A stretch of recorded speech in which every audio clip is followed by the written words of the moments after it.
Hi Deepak, so welcome to ThinkPod. सबसे पहले you tell me you are a maxillofacial surgeon. इतनी पढ़ाई करी तुमने, maxillofacial surgeon बनने के लिए, and then shifting to stock investments and share trading. How did this happen? What tempted you? Actually stock investment और मेडिसिन जो फील्ड है, मुझे ऐसा लगता है कि सुनने में तो अनयूजुअल है, बट एट कोर बहुत सिमिलैरिटीज हैं। बिकॉज अनसर्टेनिटी दोनों ही फील्ड में है। मेडिसिन में भी जब एक पेशेंट आता है, उसके सामने एक अनसर्टेनिटी रहती है कि क्या वो ठीक हो पाएगा कि नहीं, या उसकी प्रॉब्लम क्या है। बट उसके बाद फिर उस पर रिसर्च की जाती है, उसकी प्रॉब्लम समझी जाती है और उसके ऊपर एग्जीक्यूशन किया जाता है। सेम स्टॉक मार्केट इन्वेस्टमेंट में भी यही है कि सबसे पहले एक सिनेरियो होता है, एक अनसर्टेनिटी कि क्या मेरा इन्वेस्टमेंट सक्सेसफुल होने वाला है। अब उसको सक्सेसफुल बनाने के लिए पहले मैं उसमें स्टडी करूंगा, उसके बाद फिर मैं उसको एग्जीक्यूट करूंगा। दोनों में ही इमोशनल बैलेंस बनाए रखना बहुत जरूरी है, क्योंकि मेडिसिन की फील्ड डेफिनेटली इमोशन से जुड़ी हुई है और यहाँ पे इमोशनल कंट्रोल चाहिए। हाँ, मतलब आप मार्केट से इन्फ्लुएंस होकर सिर्फ इन्वेस्ट नहीं कर सकते, कैलकुलेट। और अगर कोई पेशेंट बोल रहा है मुझे दर्द हो रहा है तो आप छोड़ नहीं सकते, ट्रीटमेंट करना पड़ेगा। और सो डॉक्टरी I think is the safest career. बचपन से सुनते आ रहे डॉक्टर या इंजीनियर बन गए तो लाइफ सॉर्टेड है, और ट्रेडिंग एक बहुत ही वॉलेटाइल करियर चॉइस है। So you are sitting at the two opposite spectrum of this line. How does this work? How do you balance both? हाँ, एक्चुअली जब हम इन्वेस्टमेंट करते हैं तो हमको एक बैलेंस्ड पोर्टफोलियो तैयार करना होता है। तो उसमें हम लोग क्या रखते हैं कि एक जो होती है ब्लू चिप्स डिफेंसिव स्टॉक्स, जो कि हमको कांस्टेंट डिविडेंड्स देते रहते हैं, रिवॉर्ड्स देते रहते हैं। तो मेडिसिन और इन्वेस्टमेंट, तो उसमें भी यही है कि मेडिसिन मुझे सपोर्ट कर रहा है, मेरा ग्राउंड जो है वो इंटैक्ट रख रहा है, और जो इन्वेस्टमेंट जो है मुझे वो एक कटिंग एज दे रहा है मेरी करियर की ग्रोथ के लिए। तो कहीं ना कहीं मुझे एक सेफ्टी साइड चाहिए जो कि मुझे मिल रहा है मेरी मेडिसिन करियर से, और जो मुझे एक ग्रोथ चाहिए एज पर करंट सिनेरियो वो मुझे मिल रहा है इन्वेस्टमेंट से। So stability and speed. These are the two things that's happening in your life. Very balanced. Very balanced, and it's making Balanced it sound so portfolio. easy. You make it sound, हाँ ये भी कर लेते हैं, वो भी कर लेते हैं, make it sound so easy. I'm sure it's not like that. So, Deepak, abhi current scenario, the war is going on. There is a lot of ups and downs in the share market, and a lot of things are happening. So, isme if somebody wants to start investing, what are the 3 or 4 things that you would tell them? What are the 4 tips that you would give them to start investing? To start investing, if he doesn't know anything, कि just मतलब वो अभी enter कर रहा है, In तो this सबसे market, पहले yes. This market, Yes. तो सबसे पहली चीज़ तो ये कोई मतलब मैं बोलूँगा कि ये भी एक फुल टाइम फील्ड है, प्रोफेशन है। क्यों हम जो दूसरे प्रोफेशन में स्टडी करते हैं 3 साल 4 साल का, हम पूरा ग्रेजुएशन करते हैं और पोस्ट ग्रेजुएशन करते हैं, तो मेरा सजेशन है कि सबसे पहले तो भी आप पढ़ाई करो इस पर, नॉलेज कि ये वर्क कैसे करता है, क्या इसके एस्पेक्ट्स होते हैं अलग अलग सिनेरियो में, इसकी हिस्ट्री हमको पढ़नी पड़ती है। मार्केट हमारे यहाँ बोल सकते हो निफ्टी जो है 92 से स्टार्ट हुआ है, तो उसने अपनी जर्नी कैसी दिखाई है इंडियन इन्वेस्टर्स को, और वो जब तक आप स्टडी नहीं करोगे तो आप अपने करियर को उस हिसाब से फ्लरिश नहीं कर सकते इस फील्ड में। क्योंकि जब कोविड आया था, कोविड जब आया तो उस समय मशरूमिंग ऑफ इन्वेस्टर्स और ट्रेडर्स हुई थी। मतलब हर कोई खाली बैठा है घर पे, यार ये तो एक ऐसी चीज़ है ना जिसमें स्टाफ की ज़रूरत है, ना लागत लगाना है, ये तो बस मुझे पैसे थोड़े से मैंने इन्वेस्ट किए, मुझे पैसे बन जाएंगे। उस समय इनफैक्ट सबके पैसे बने भी। मतलब क्या हो रहा था कि एक ट्रेन चल रही है, उसको मैं पीछे से पुश कर रहा हूँ, तो वो क्या सोच रहा है इन्वेस्टर कि इस पूरी ट्रेन को मैं ही चला रहा हूँ। लेकिन जब वो ट्रेन रिवर्स होती है और मैं पुश करने जाऊँ तो मैं कुचला जाऊँगा। एट द एंड जब ये जो बुल रैली आफ्टर कोविड बंद हुई और एक करेक्शन आया, तो वो सारे लोग कुचले गए और वो मार्केट से बाहर हो गए हैं। तो जब मार्केट में करेक्शन आया आफ्टर कोविड, क्योंकि देखो क्या होता है कि साइकिल होता है, कैपिटल इन्वेस्टमेंट का एक साइकिल होता है, वो हमेशा एक साइकिल में चलता है। एक बूम आता है, करेक्शन आता है, उसके बाद फिर थोड़ा चढ़ता है, फिर बहुत स्टीप करेक्शन आता है, तो एक साइकिल होती है। तो उसमें यही हुआ कि जो नए इन्वेस्टर्स थे जो जस्ट टिप्स के बेसिस पे टेलीग्राम के कुछ मैसेजेस के बेसिस पे हाँ उसमें इन्वेस्ट किए और जब करेक्शन आया तो स्वाहा, पूरा कैपिटल उड़ गया। तो अब क्या, अब मैं इस सिनेरियो को हमसे क्या मतलब हम लोग क्या सीख सकते हैं? तो भैया पहले आप स्टडी करो कि मार्केट चलती कैसे है। सेकंड मैं ये कहूँगा कि भाई आप जो इन्वेस्ट कर रहे हो वो एक आपकी हार्ड अर्न मनी है, ठीक है। तो सबसे पहले हमको हमारा कैपिटल प्रोटेक्शन करना होता है, ठीक। तो पहले आपको हेजिंग बोल सकते हो या रिस्क मैनेजमेंट ये सीखना पड़ेगा, क्योंकि देखिए क्या है कि आपने इन्वेस्ट किया, आपका प्रोटेक्शन है यदि मनी पे, हाँ. तो आपके प्रॉफिट्स मल्टीफोल्ड जा सकते हैं। लेकिन आपका यदि प्रॉफिट नहीं आ रहा है और आप टूवर्ड लॉस जा रहे हो और आपने उसको कहीं ना कहीं हेज करके नहीं रखा हुआ है, Okay. तो आप बहुत मतलब एक आप बोल सकते हो साइकोलॉजिकल ट्रॉमा में जा सकते हो, क्योंकि it is related to money. Of और course. हर किसी का साइकोलॉजिकल जो एक बोल सकते हैं मेंटालिटी जो बनी हुई होती है मनी को लेके, वो बहुत जुड़ा हुआ रहता है, वो बहुत इमोशनल होता है मनी के साथ वो, तो कहीं ना कहीं एक ब्रेकडाउन आता है, ठीक है। और थर्ड टिप मैं ये कहूँगा कि आफ्टर नॉलेज, इसके बाद फिर मैंने बताया सेफ्टी Hedging. या फिर मनी मैनेजमेंट, Yeah, so- ठीक है। थर्ड टिप मैं ये दूंगा कि आप कहीं ना कहीं आप जब मार्केट में इन्वेस्ट कर रहे हो तो आपकी आंख कान खुले रखने पड़ते हैं इसमें, कि Very अब true. जैसे कि आज का सिनेरियो है, आज जो फॉल आया जो अभी चल रहा है वॉर, तो अब ये वॉर का जो फॉल आया हुआ है इसका कारण अलग है, कोविड में जो था वो कारण अलग था, Correct. सिमिलरली 2008 में जो फॉल आया था वो एक अलग रीजन था, उसमें एनबीएफसीज फेल हो गए थे यूएस में, ठीक है। उसके पहले जो है bubble.com, सबके कारण अलग थे। bubble.com फूटा था, उसमें भी बहुत क्रैश हुआ मार्केट और उसमें लॉस हुआ। 2008 में लेमन ब्रदर्स क्रैश हुआ, Yes, उसके बाद definitely. एनएफसीज फेल हो गए। हाँ, तो यही इसमें हम लोगों को क्या है कि हर चीज मार्केट में हो क्या रहा है, मनी कहाँ जा रहा है, आपको मनी को चेज करना है। मनी ट्रेल फॉलो करनी but market what is the best place, जैसे आपने बोला नॉलेज गेन करो, तो वो नॉलेज कहाँ इफ से gain समबडी करें? Is starting, where can they get that knowledge from? Knowledge तो देखिए हम लोगों की जो स्टॉक मार्केट है उसको सेबी रेगुलेट करती है। One of the integral part जो है उसमें एनएसई है, national stock exchange, then BSE है। तो there are lots of stuffs in these sites कि जहाँ पे वो आपको ट्रेन प्रॉपरली कर देगा। आपको ऐसा नहीं कि कहीं बहुत बड़ा अमाउंट खर्चा करने की ज़रूरत है, इनमें इतने मटेरियल भरे पड़े हुए हैं कि आपको पढ़ते पढ़ते वो कम पड़ जाएंगे। मतलब उसको स्टडी कर लो So तो लो। ये बहुत है। 3 websites are your holy grail if हाँ, यू वांट टू मतलब स्टार्ट ये जो definitely. सेल्फ गुरुज हम देखते हैं बहुत सारे हैं, उन पे ट्रस्ट करके I have seen people lose a lot of Lot. Money. Telegram के channels like Channels, you were हाँ. Talking Yes, yes, about. yes. तो मतलब सेल्फ स्टडी करके उनको ब्लाइंडली फॉलो नहीं करना। मैं आपको एक चीज़ बताता हूँ, जब कोविड का फॉल आया उसके बाद जो मार्केट बुल रैली में गया, उसमें इतने सारे बोल सकते हो फिन इन्फ्लुएंसर्स वहाँ पे हाँ हाँ हाँ, इरप्टेड आउट ऑफ नोवेयर। और हर कोई मतलब कैसे ट्रेडिंग करें, कल की क्या स्ट्रैटेजी है, वो मतलब हर कोई यदि प्रेडिक्ट कर सकता होता तो वो आज फिन इन्फ्लुएंसर्स नहीं बने रहते, ठीक है, वो कहीं और बैठे होते। उसके बाद अचानक से वो गायब ही हो गए मतलब यूट्यूब से। जैसे इन्वेस्टर्स का मशरूम गायब हुआ वैसे ही फिर इन्फ्लुएंसर्स। तो कहीं ना कहीं देखो कि आपको एक ऑथेंटिक सोर्स से ही सीखना चाहिए, मुझे ऐसा लगता है कि जहाँ से हम लोगों को जो है ऑथेंटिक नॉलेज, रियलिस्टिक नॉलेज मिले, और जो बोल सकते हो कि मतलब आपको कहीं ना कहीं प्रोटेक्शन की तरफ ज़्यादा फोकस्ड हो, ना कि वो, क्योंकि क्या बोलते हैं ये लगाओ डबल हो जाएगा, इतना हाँ, लगाओ हाँ. ट्रिपल हो जाएगा। तो लोगों का ये ना हो भैया, जो आपको पैसिवली चला है, क्योंकि क्या होता है देखो कि दो चीज़ होती है, हम लोग इस फील्ड में हैं तो दो चीज़ होती है, एक इन्वेस्टमेंट होता है और एक ट्रेडिंग होती है। हाँ।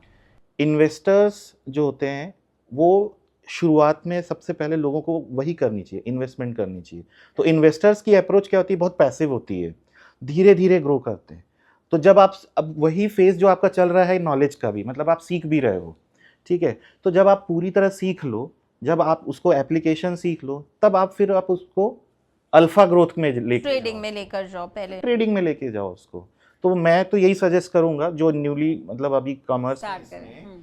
तो पहले तो आप नॉलेज ले लो, उसके बाद फिर आप मनी मैनेजमेंट और अपने रिस्क मैनेजमेंट के लिए पहले वर्क करो, उसके बाद फिर आप इन सब चीज़ों पे न्यूज़ है कहाँ से आपको लेना है वो उस पर आप रिसर्च करोगे, मिलते जाएगा। बी अवेयर, आप कान खुले रखो। हाँ डेफिनेटली। And ठीक the है। fourth tip. फोर्थ टिप मैं ये बोलूँगा कि आप जब भी ट्रेडिंग कर रहे हो तो क्या होता है ना कि हम लोग बहुत सारे लोगों के इन्फ्लुएंस में आते हैं, इस बीच में फ्रेंड्स के इन्फ्लुएंस में आते हैं और बोल सकते हो रिलेटिव्स के इन्फ्लुएंस में आते हो। तो मैं ये बोलूँगा कि कभी भी किसी को रॉन्ग सजेशंस मत दो या उनको होप मत क्रिएट करो, ठीक है। आप अपनी ट्रेडिंग कर रहे हो ना, करो, यदि आप इन्वेस्टमेंट कर रहे हो करो, कभी भी किसी आजू बाजू वाले को ये मत बोलो कि यार मैंने तो ये लिया है, ये यहाँ तक जाएगा तो भी कर ले। Correct. क्योंकि देखो एथिक्स भी कोई चीज़ होती है, हर प्रोफेशन की एक अपनी एथिक्स होती है। FOMO भी मत create करो. When one stock does well, people are like, अरे you trade and you have not taken Coal India. You trade and you have not taken this. ये This होता is a है। big FOMO among traders. और कई बार इस चीज़ का misuse जो है होते हैं करते हैं जो बड़े प्लेयर्स होते हैं, हाँ। पंप एंड डंप कराते हैं, राइट। ठीक है। तो वो तो क्योंकि हमारी तो लिमिटेड अमाउंट है, ठीक है, उनके पास हजारों करोड़ों रुपए रखे हुए हैं, तो लेकिन हम क्या करेंगे कि हम अपना वो उनका सुन के या हमारे अब क्या होता है, ऐसा नहीं होता है, वो उन्होंने किसी तरीके से फीड किया ये न्यूज़ और वो चैनलाइज होते Trickles it down. हाँ. उसके बाद फिर हमको भी लगता है कि हाँ यार उसने बोला है तो भाई वो तो आज इतने हजारों करोड़ों की वो पोर्टफोलियो तो सही होगा. सही होगा। तो ऐसा नहीं है, आपको स्टडी करनी पड़ेगी, क्योंकि देखो आप एक मोबाइल खरीदते हो, आप कम से कम 1 महीना समझते हो उसके Sit on it. Yes. Specifications, उसमें क्या न्यू टेक्नोलॉजी आई हुई है, एआई, अब एआई आया तो अपन एआई में अब क्या क्या उसमें फीचर्स आए हुए हैं, पूरी आप रिसर्च कर रहे हो ना। उसके बाद आप कार खरीदते हो तो कम से कम आप 3 महीना लेते हो। जितना बड़ा टिकट प्राइस उतनी ज्यादा रिसर्च। तो मैं जब एक स्टॉक लेता हूँ, मेरी तो टिकट प्राइस बड़ी है, मैं रिलायंस में इन्वेस्ट कर रहा हूँ, मतलब वो कितनी कैपिटल की है, वो उसका मार्केट कैप कितना है, और मैं बिना रिसर्च किए ले लूँ, जबकि मैं वहाँ पे ओनर बनने जा रहा हूँ। अब percentage, I have a stake in the company. You have a stock share price जो भी है उसकी, उसके हिसाब से आप ओनर हो उसके, जो भी है। तो आप क्या कर रहे हो, आप रैंडमली इसने बोला मैंने ले लिया, तो ये तो गलत। Very silly. Yes, now it makes sense. So It makes summing so up, much the more 4 sense. tips. Number 1 is you should study. सबसे important. Invest. आपके पास एक्सपीरियंस नहीं है और आप स्टार्ट करने जा रहे हो, Create a hedge. Always create a Manage your money, manage your money risk. well. Yes. Number 3, don't be in FOMO. Don't be in FOMO. Do not listen to somebody else before doing it. And number 4, research. You're buying a stake. You're investing. No, you missed it. Number 3 was keep your eyes and ears open. Number 4 was don't get influenced and don't give out wrong information. Okay. फिर से बोलो। हाँ, point number 1, 2, 3, 4 बोल। So point number 3 is keep your eyes and ears open when you're investing, and number 4 is do not listen to untoward advice and do your research before actually investing your money.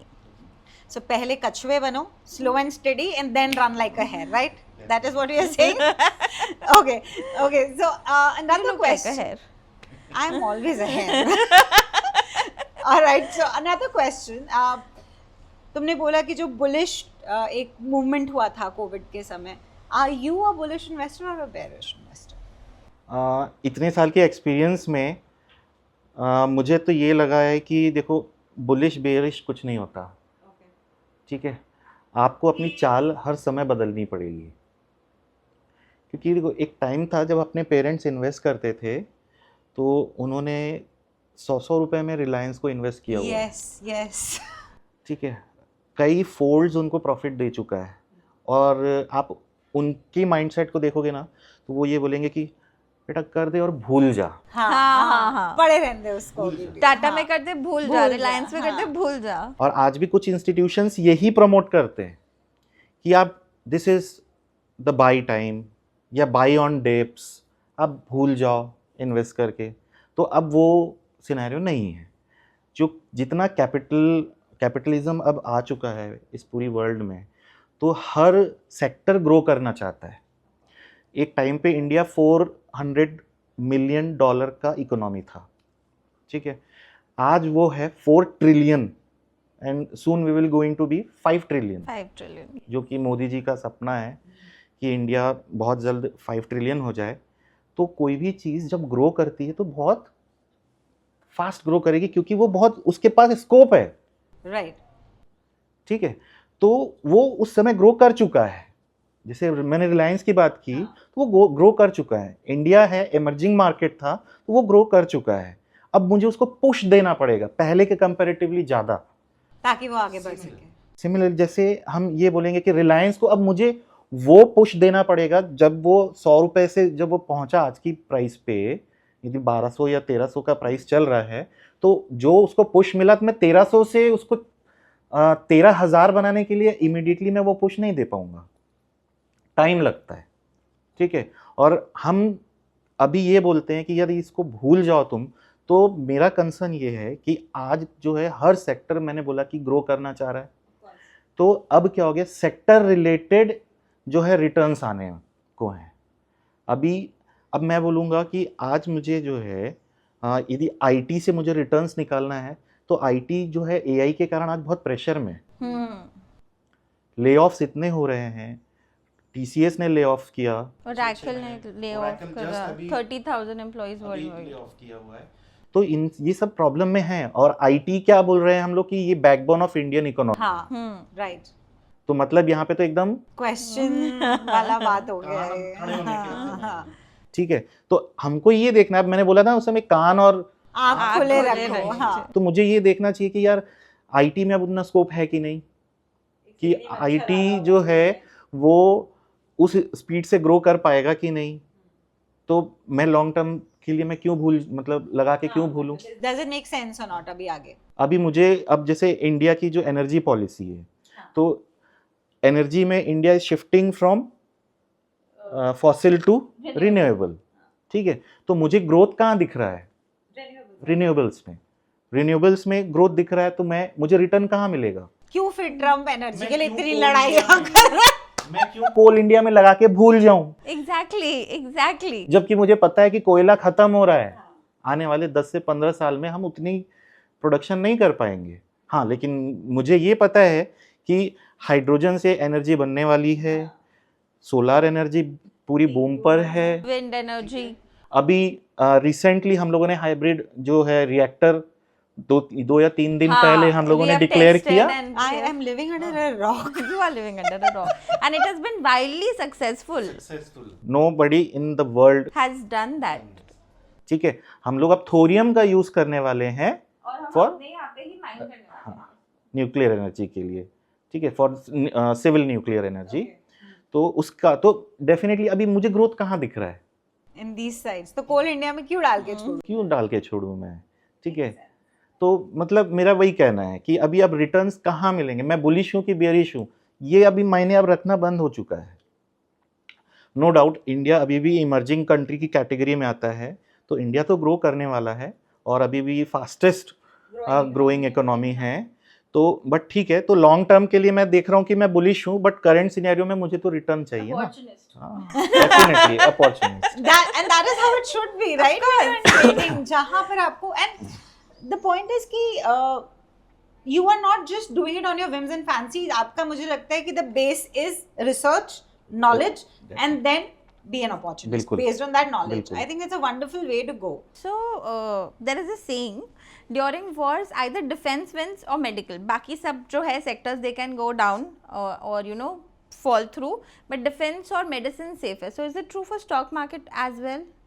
It is quietly true बोलूँगा मैं, क्योंकि देखो आप, ये दो जो sector हैं ये है सर्टेनिटी का प्रतीक। Medical and defense. क्यों?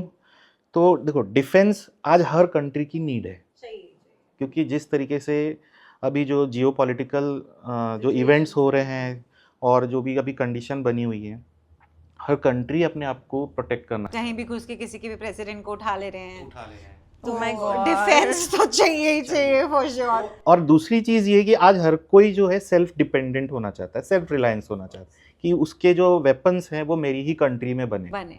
ठीक है। इंडिया के बारे में मैं बात करूं तो India was the largest importer of weapons For the longest time. for the longest time.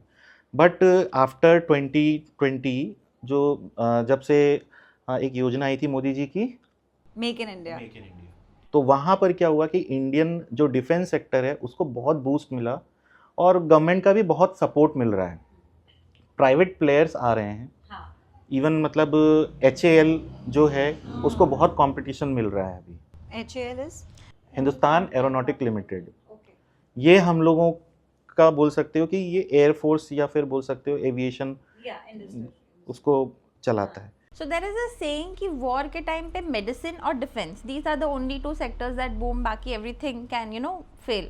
So how true it is for stock market?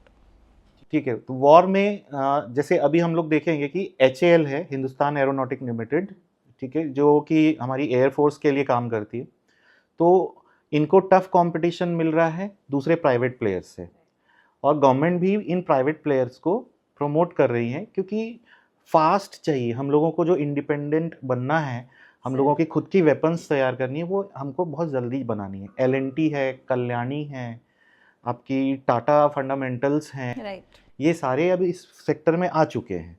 तो हम लोगों को क्या चाहिए कि जल्दी से जल्दी हम खुद सेल्फ रिलायंस इसमें क्रिएट कर लें अपना।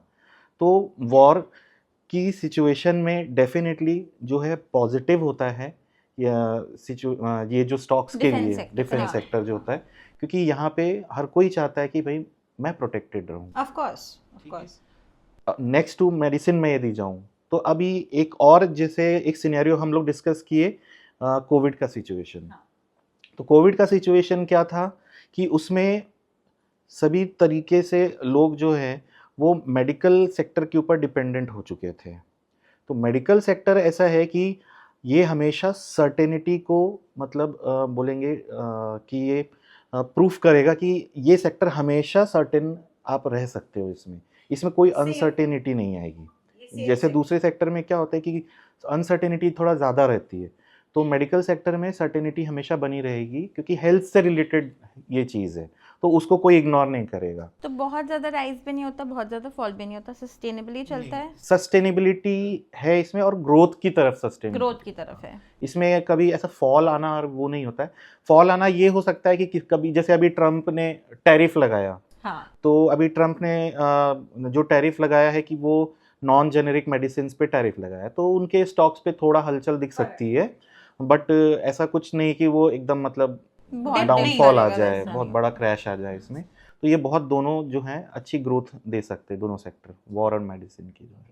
सो कमिंग टू वन क्वेश्चन कि अभी मार्केट में एक ऐसा डार्क हॉर्स आपको कौन सा ऐसा शेयर लगता है जो लगता है अभी तो चल रहा है आराम से बट उसके पास स्कोप है ग्रोथ का? इसको सर्च करने के लिए जो डार्क हॉर्स को मैं यदि सर्च करने के लिए जाऊं तो मैं सबसे पहले इसमें जाऊंगा कि यार इनकी फंडामेंटल्स जो हैं उसमें चेंजेस किस में आ रहे हैं।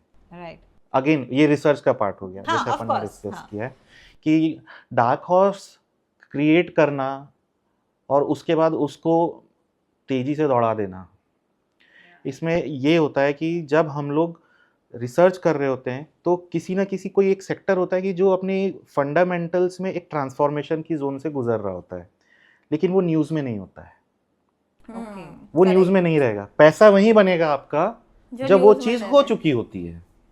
जब हम उसको पैसा तभी बना सकते हैं कि जब वो चीज़ हो गई और उसकी जर्नी में हम वहाँ पे प्रेजेंट है। थे, जब वो चीज़ आ चुकी है मार्केट में, उसके बाद मैं बोलूँ कि नहीं अब मैं इसमें इन्वेस्ट करूंगा और मैं पैसा बनाऊंगा थ्रू इन्वेस्टमेंट, थोड़ा सा डाइसी हो जाता है वहाँ पे कि आपको मिल भी सकता है, नहीं भी मिल सकता है।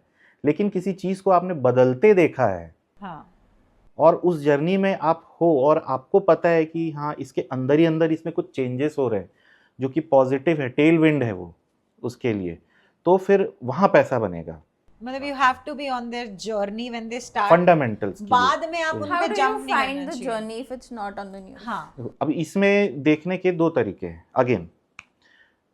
तो इसमें क्या होता है कि एक दो टर्मिनोलॉजी है, macro and micro. Correct. Correct, macro के जो फैक्टर्स होते हैं वो इंटरेस्ट रेट्स हो गए, डॉलर रुपी में जो रिलेशन है वो हो गए, ठीक है, और इन्फ्लेशन हो गए, क्रूड ऑयल की प्राइजेस हैं, ये सारे उनको गवर्न करते हैं। माइक्रो में क्या करता है, वो इंटरनल क्या चल रहा है उस कंपनी में, उसकी सेल्स क्या है, उसकी सेल्स ग्रोथ क्या है, उसका मैनेजमेंट कैसा है। क्योंकि क्या होता है, प्रमोटर्स यदि हेल्दी हैं, हाँ, उनका जो विजन हेल्दी है, तो वो कंपनी बहुत आगे जाने वाली मतलब है। टॉप लेवल मैनेजमेंट कैसा है उस पर्टिकुलर हाँ। कंपनी का। ओके, प्रमोटर्स के स्टेक कैसे हैं, हाउ मच क्योंकि डेफिनेटली वो कई कंपनीज ऐसी होती हैं कि जिसमें प्रमोटर स्टेक गिरा रहे होते हैं, क्योंकि क्या होता है कि उनको उनकी नाव में छेद पहले से पता पड़ जाता है हाँ, हाँ, कि ये यार ये तो गड़बड़ हो गई है, हाँ। निकलो यहाँ से। ठीक है, तो इस तरीके की रिसर्च हमको करनी पड़ेगी कंपनीज में, कि आप ऐसे कंपनीज पे काम करते रहो कि उसकी जो जर्नी है, स्टोरी है, वो आप फॉलो करो। फिर आपको वहाँ पे समझ में आ जाएगा कि हाँ यार अब तो ये बढ़ने वाला है। ठीक है, जो कंपनी गुड टू ग्रेट होने वाली है, आज गुड है लेकिन आगे चल के वो ग्रेट बनने वाली है, उन पे अपने को फॉलो करना है। तो कुछ एग्जाम्पल्स जैसे हैं, ट्रेंट है, एपरल्स की कंपनी है। ठीक है, तो वो ट्रेंट जब शुरुआत हुआ था तो वो क्या था कि वो मेट्रो सिटीज में ही उसके Limited शोरूम्स था, मिलते हाँ। थे। ठीक है, लेकिन किसी ने इस चीज़ को फॉलो किया होगा कि भाई ये टीयर 2 टीयर 3 में भी जा रहा है, तो उसको समझ में आ गया होगा भाई ये तो कमाने वाला है। तो डेफिनेटली आप वहीं अपना दाव लगाओगे जो कि हेल्दी होगा, मतलब हेल्दी घोड़े पे। Find a healthy horse. ठीक है, there is a common psyche कि जो रिटेल स्टॉक इन्वेस्टर्स होते हैं, दे treat it on a feeling, and then later it is targeted as कि भाई स्टॉक मार्केट जुआ है या गैम्बलिंग है। What is your take on it? मैं नहीं मानता क्योंकि ऑफ कोर्स, मैंने बोला था कि शुरुआत में ही कि नॉलेज, राइट, रिसर्च, जो ये फील्ड है ये अपने आप में एक साइंटिफिक फील्ड है।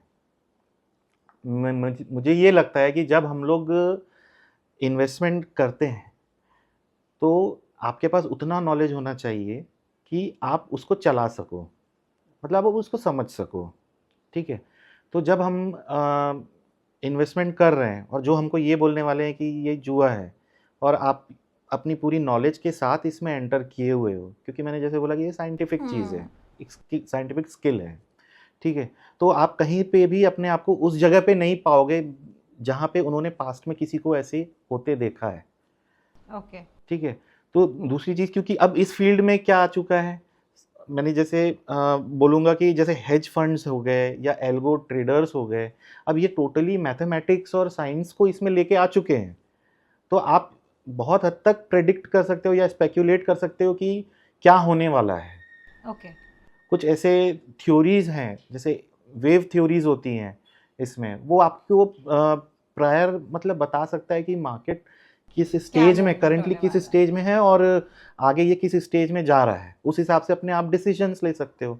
और जो रिटेल इन्वेस्टर्स हैं जो इन चीज़ों के बगैर इसमें एंट्री कर जाते हैं, तो वो उनके साथ क्या हुआ कि जब आप एंट्री कर रहे हो तो परफेक्ट एंट्री नहीं मिली, सबसे करेक्ट, मेन चीज़ है। तो वो भी आपको इसके नॉलेज से ही आएगी कि आपको एंट्री कब नहीं, टाइमिंग का खेल है, हाँ। एक्चुअली परफेक्ट टाइमिंग होनी चाहिए। सो बेसिकली जिसको इसका टाइमिंग और नॉलेज का साइंस समझ में आ जाता है उसका लक चल जाता है। जैसे मेरा मैथ्स लक नहीं चलता, वो पैसा ही बढ़ा लेते।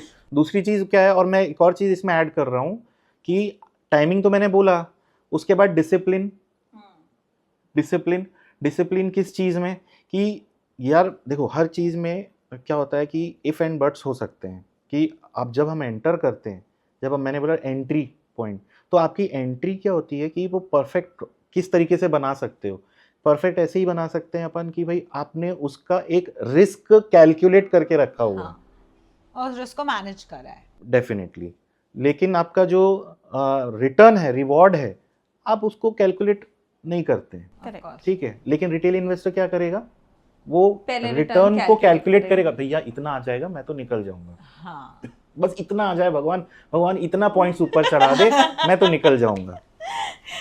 ठीक वो है, जुआ बन लेकिन जाता है। जैसे ही वो नीचे आता है और उसने रिस्क कैलकुलेट नहीं किया हुआ है, अब वो होप भगवान चढ़ा दे, भगवान चढ़ा दे, अब वो भगवान के भरोसे। ये मैंने बोला ये तो साइंस गणित है, मैथ्स है, तो वो भगवान क्या करेंगे उसमें, है ना?